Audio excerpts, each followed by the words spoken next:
एक छोटी सी घटना है, वो शायद सुनाई भी होगी, मैं आपसे कह रहा था। एक व्यक्ति को मालूम पड़ा कि फलाने पहाड़ के ऊपर एक बाबा जी रहते हैं और उनके पास में पारस पत्थर है। बाबा जी से ज़्यादा मतलब नहीं है, पारस पत्थर से ज़्यादा मतलब। बाबा जी के पास है इसलिए बाबा जी से भी मतलब है, जिसके पास है उससे ही तो प्राप्त करना पड़ेगा। तो फिर बाबा जी का जा करके उसने सेवा शुरू कर दी। बाबा जी समझ गए कि चेला होशियार है।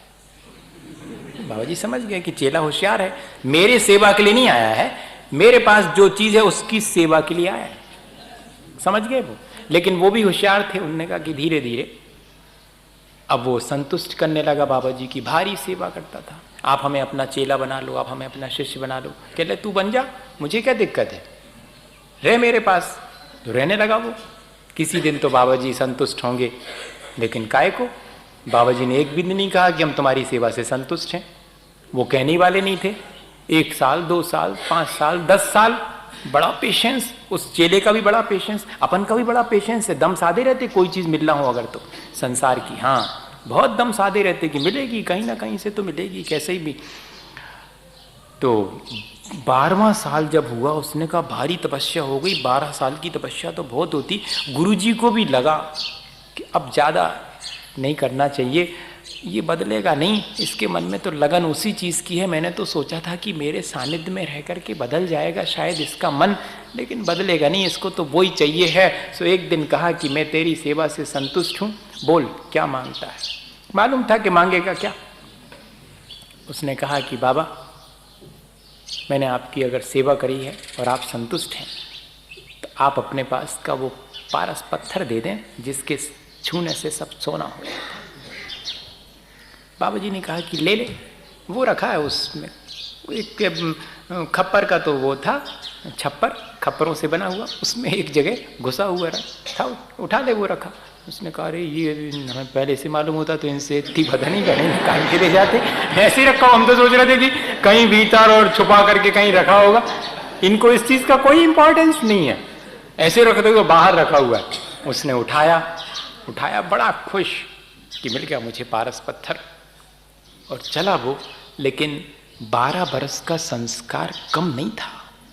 हाँ, वो तो भीतर कहीं हिलोरे मार रहा था। 12 बरस का बाबा जी के हाथ में रहा था वो 12 बरस तक। जब उसके हाथ में वो पारस पत्थर आ गया, अभी तक वो पारस पत्थर दुर्लभ मालूम पड़ता था, अब जब हाथ में आ गया तो विचार बदल गया।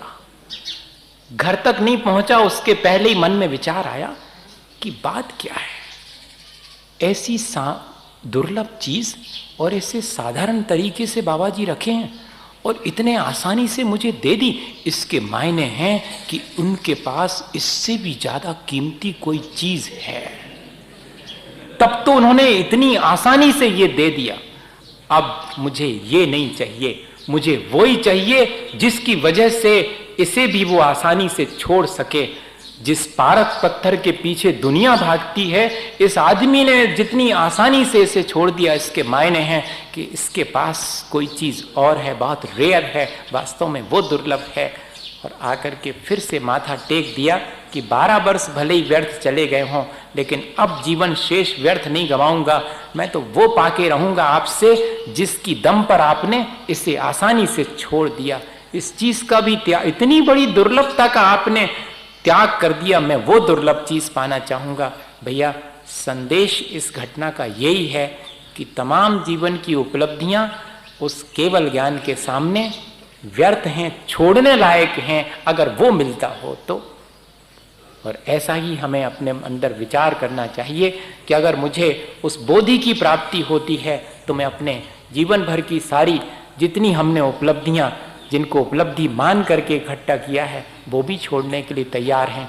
जिस दिन ऐसे हमारे भीतर और भाव बनेंगे, वो दिन हमारे जीवन का सौभाग्यशाली होगा। हम भावना भाएं कि ऐसे जीवन की हमें प्राप्ति हो, ऐसे क्षण की प्राप्ति हो जो हमारे भीतर उस बोधि को पाने की ललक पैदा हो और हम वास्तव में उस दुर्लभ बोधि को प्राप्त कर सकें। बोलिए आचार्य गुरुवर विद्यासागर मुनि।